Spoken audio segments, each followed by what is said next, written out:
Shane Van Gisbergen just had the wildest few seconds of his NASCAR career, keying up his radio right after taking the race lead and asking his team, point blank, "What do I do now?" By the end of the night, he'd led more laps than ever before on a traditional oval.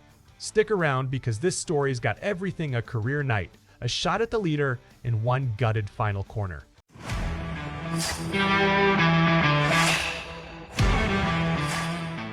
And hey, real quick, if you're a true NASCAR fan, don't forget to like and subscribe to NASCAR Nation News. We bring real NASCAR stories based only on verified reporting every week. All right, let's get into it. It happened Sunday night at North Wilkesboro Speedway. Shane Van Gisbergen worked his way up to the race lead, and in doing so, he drove around championship point leader Denny Hamlin to get there.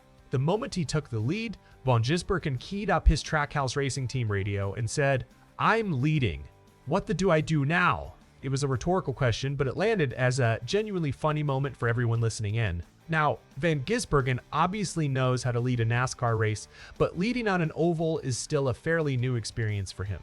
After the race, Van Gisbergen explained what was going through his head in that moment. "I was just having fun," he said. "It's pretty cool to get up front and then be able to pass for the lead, genuinely. We just have to enjoy ourselves."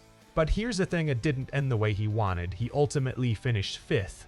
"I'm pretty pissed I blew the tires off it and lost the lead on the last corner," he said, "but it was cool to be up there." Let's talk about just how big this run actually was. Van Gisbergen led 4 different times for a total of 49 laps. That's the most he has ever led in a Cup Series race on a traditional oval. His previous best was 12 laps, set at Nashville Superspeedway back at the end of May. This was also just the 5th oval race outside of drafting tracks where he's led laps at all. From there, the numbers kept adding up. The performance earned Van Gisbergen 47 points, the 3rd most of any driver in the race. That result moved him up 1 spot in the Chase standings into 14th place. Van Gisbergen summed up the night simply. "It was an awesome night, pretty cool to get the lead, and I just wasn't good enough on the long run," he said, "but had a lot of fun, thanks to Wendy's and Trackhouse. Everyone on the team did a great job. A good points day, which is what we really need." So how did he get there?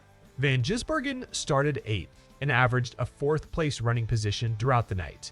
His car had real strength rolling along the bottom of the racetrack, and he stayed committed to that line for most of the race. He also brought an approach to North Wilkesboro that felt familiar to him.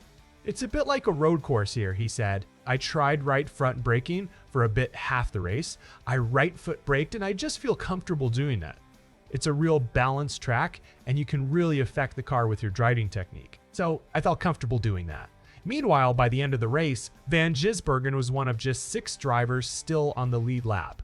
He had a close eye on one competitor in particular. "That's pretty cool," he said. "I saw that 22 drive off and I was like, I hope I don't see him in the mirror." He was fast. He took off really measured and looked after his tires. Yeah, he was really good. And that finished 5th place wasn't just a good night. It was Van Gisbergen's 7th top 10 finish of the season, tying his single season high from last year. So at the end of the day, Van Gisbergen didn't get the win, but he got something arguably just as valuable: a career best run leading laps on an oval, a top 10 finish, and forward progress in the Chase standings. What do you think? Was this the best oval performance of Shane Van Gisbergen's Cup Series career so far? Drop your thoughts down in the comments. If you enjoy verified NASCAR coverage with no fake drama and no made-up stories, don't forget to like, subscribe, and turn on notifications for NASCAR Nation news. Thanks for watching, and we'll see you in the next one.